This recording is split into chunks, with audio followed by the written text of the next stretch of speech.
Kejaksaan Agung telah menangkap Direktur Utama PT Sri Rejeki Isman Tbk atau Sritex, Iwan Lukminto.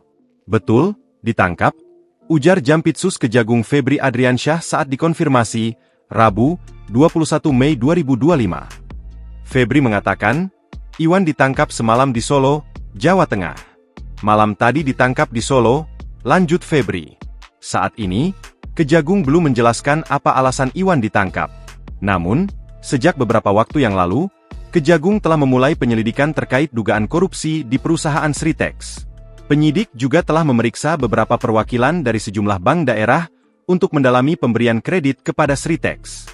Bank pemberi kredit ini kan bank pemerintah, yang menurut Undang-Undang Keuangan Negara, itu, dana dari bank daerah, bagian dari keuangan negara atau keuangan daerah, ujar Kepala Pusat Penerangan Hukum, Kapus Penkum, Harli Siregar, saat ditemui di kawasan Kejaksaan Agung, Senin, 5 Mei 2025, lalu. Pemberian kredit ini perlu dikaji mengingat Sritex dalam beberapa waktu terakhir diketahui publik mengalami kesulitan dalam hal pendanaan.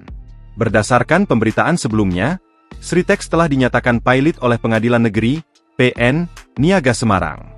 Hal itu tertuang dalam putusan Pengadilan Negeri Semarang dengan nomor perkara 2, PDT Sus Homologasi, 2024 PN Niaga Semoga yang dipimpin Hakim Ketua Moj Ansor pada Senin, 21 Oktober 2024. Sementara, perkara tersebut mengadili para termohon, yakni PT Sri Rejeki Isman Tbk, PT Sinar Panjajaya, PT Bitrates Industries, dan PT Primayudha Mandiri Jaya. Para termohon tersebut dinilai lalai dalam memenuhi kewajiban pembayaran kepada para pemohon berdasarkan putusan homologasi tanggal 25 Januari 2022. Dengan demikian, putusan tersebut sekaligus membatalkan putusan Pengadilan Niaga Semarang nomor 12 PDT Sus PKPU 2021 PN Niaga Semoga tanggal 25 Januari 2022 mengenai pengesahan rencana perdamaian homologasi.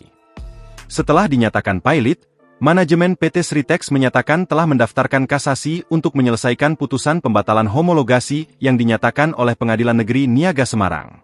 Usai PT Sritex dinyatakan pilot pada bulan Oktober 2024, perusahaan ini resmi menghentikan operasional per 1 Maret 2025. Download Tribun X sekarang, menghadirkan lokal menjadi Indonesia.